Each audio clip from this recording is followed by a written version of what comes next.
आज आपण 31 डिसेंबर स्पेशल हॉटेलसारखी अगदी चमचमीत पावभाजी बनवतोय। रेसिपी भरपूर टिप्स शेअर केलेली आहे। व्हिडिओ शेवटपर्यंत पहा, लाईक करायला विसरू नका। तर पटकन रेसिपीला सुरुवात करूया। नमस्कार, मनीषा पाटील रेसिपीमध्ये आज आपण 31 डिसेंबर स्पेशल अगदी हॉटेलसारखी चमचमीत पावभाजी कशी बनवायची ते बघतोय। तर त्यासाठी इथे मी भाज्या घेतलेल्या आहेत। इथे मी 2 मध्यम आकाराचे बटाटे साल काढून असे कापून घेतलेले आहेत। पाऊण वाटी मटार घेतलेले आहेत। अर्धी वाटी फ्लावर घेतलेला आहे। पाव वाटी शिमला मिरची घेतलेली आहे।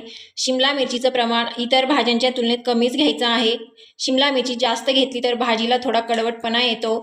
एक मध्यम आकाराचा टमाटा कट करून घेतलेला आहे। आता आपण या भाज्या कुकरमध्ये शिजून घेऊया। कुकर गरम झाला की त्यात 1 चमचा तेल घालूया।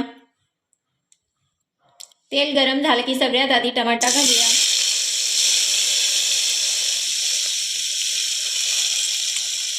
टमाटा तेलात आधी चांगला परतून घेऊया। टमाटा परतला गेला की शिमला मिरची घालूया। शिमला मिरची आपल्याला तेलात चांगली 1 मिनिटभर परतून घ्यायची आहे, जेणेकरून शिमला मिरचीचा उग्र वास भाजीत येणार नाही। शिमला मिरची अशी चांगली तेलात परतून घ्यायची आहे। इथे आपली शिमला मिरची आणि टमाटा 1 मिनिटभर तेलात छान परतला गेलेला आहे। आता आपण बाकीच्या भाज्या घालून घेऊया। ह्या भाज्या सुद्धा आपल्याला तेलात चांगल्या परतून घ्यायच्या आहेत। मिनिटापर्यंत आपण या भाज्या चांगल्या परतून घेऊया। या भाज्या तेलात चांगल्या परतल्या गेल्या की भाजी चवीला खूप छान लागते। अगदी हॉटेलमध्ये मिळते तशी पावभाजी आपल्याला खायला मिळते। इथे आपल्या भाज्या छान अशा तेलात परतल्या गेलेल्या आहेत। आता आपण या भाज्यांमध्ये थोडं चवीनुसार मीठ घालूया, तिखट घालूया, अर्धा चमचा पावभाजी मसाला घालूया। इथे मी एव्हरेस्टचा पावभाजी मसाला घेतलेला आहे। हे मसाले घालून परत एकदा चांगलं परतून घेऊया। इथे आपले मसाले घालून भाज्या चांगल्या परतल्या गेलेल्या आहेत। आता आपण या भाज्या शिजण्यासाठी थोडं पाणी घालूया। भाज्या शिजायला जास्त पाणी घालायचं नाही, अगदी आपल्या भाज्या पाण्यात बुडतील इतपतच पाणी घालायचं आहे। शिजवताना जर जास्त पाण्याचा वापर केला तर पावभाजी खायला पानसट लागते।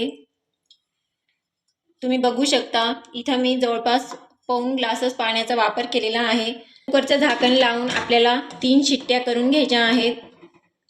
इथे आपल्या कुकरच्या 3 शिट्ट्या झालेल्या आहेत। तुम्ही बघू शकता, भाज्या अगदी छान शिजल्या गेलेल्या आहेत। आता आपण या भाज्या मॅश करून घेऊया। तुमच्याकडे पोटॅटो मॅशर असेल त्याच्याने करू शकता। जर ते मॅशर नसेल तर तुम्ही असा हा पेला घेऊ शकता। या पेल्याने या पद्धतीने भाज्या अशा मॅश करून घ्यायच्या आहेत। भाज्या आपल्याला अगदी खूप जास्तही मॅश करायच्या नाही। बघू शकता, इथे आपल्या भाज्या छान अशा मॅश झालेल्या आहेत। या पद्धतीने भाज्या मॅश करून घ्यायच्या आहेत। तुम्ही बघू शकता, आपलं भाज्या शिजवण्यासाठी पाण्याचं प्रमाण अगदी बरोबर घेतलेलं होतं, त्यामुळे पाणी जास्त झालेलं नाही। आता आपण पावभाजी बनवायला घेऊया। कढई गरम झाली की 2 चमचे तेल घालूया। तुमच्याकडे बटर असेल तर तुम्ही बटर वापरू शकता। इथे मी साजूक तूप घालते 1 चमचा तेलात, कारण तूप घातल्यामुळे पावभाजीला टेस्ट खूप छान येते। तेल गरम झालं की यात बारीक चिरलेला कांदा घालूया। इथे मी मध्यम आकाराचे 2 बारीक चिरलेले कांदे घेतलेले आहेत। आता आपण हे कांदे घालूया। कांदे आपल्याला छान सोनेरी रंग येईपर्यंत परतून घ्यायचे आहेत।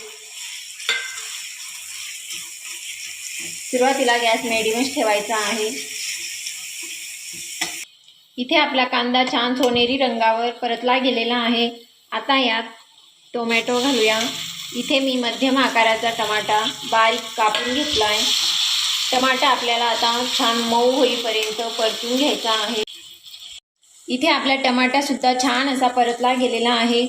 आता 1 चमचा आलं लसणाची पेस्ट घालूया। आलं लसणाची पेस्ट 1 मिनिटभर चांगली परतून घेऊया। इथे आपले आलं लसूण सुद्धा छान असं खमंग परतून झालेले आहेत। आता यात सुके मसाले घालूया। इथे मी अर्धा चमचा लाल तिखट घातलंय, 1 चमचा एव्हरेस्टचा पावभाजी मसाला घालताय। फोडणीत थोडी कोथिंबीर घालूया। आता आपल्याला हे मसाले छान तेल सुटेपर्यंत परतून घ्यायचे आहेत. इथे आपले मसाले तेल सुटेपर्यंत छान असे परतले गेलेले आहेत. आता आपण यात या मॅश केलेल्या भाज्या घालूया. भाज्या घालून चांगलं मिक्स करून घेऊया.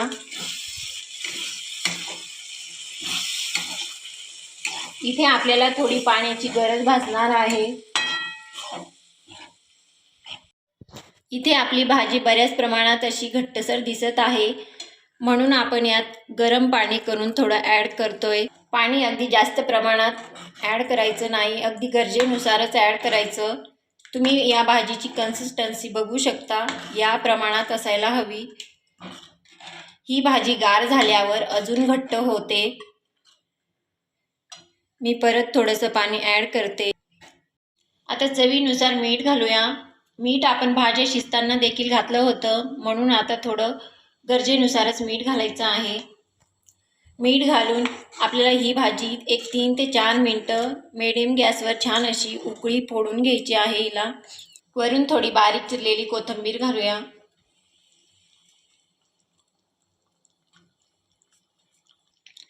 इथे आपली पावभाजी बनवून तयार आहे. आज आपण 31 डिसेंबर स्पेशल अगदी हॉटेलसारखी चमचमीत आणि कमी वेळात तयार होणारी ही पावभाजी बनवलेली आहे. तुम्ही नक्की ट्राय करून बघा.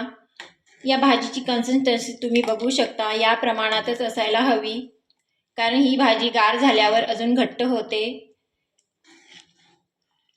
आता आपण गॅस बंद करूया. आता आपण हॉटेलसारखा मसाला पाव भाजून घेऊया. तव्यावर थोडं तूप गरम करून घेऊया. थोडी पावभाजी घालूया.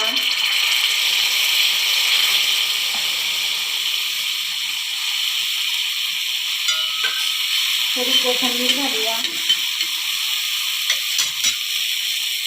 मग आपल्याला याच्यावर पाव असा भाजून घ्यायचा आहे.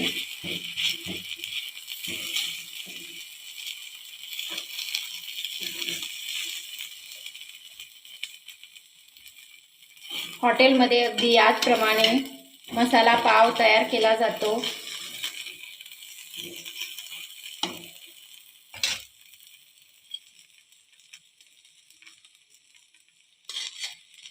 तुम्ही तुपाऐवजी बटरचा वापर केला तरी चालेल. इथे आपला मसाला पाव बनवून तयार आहे. आता आपण हा काढून घेऊया.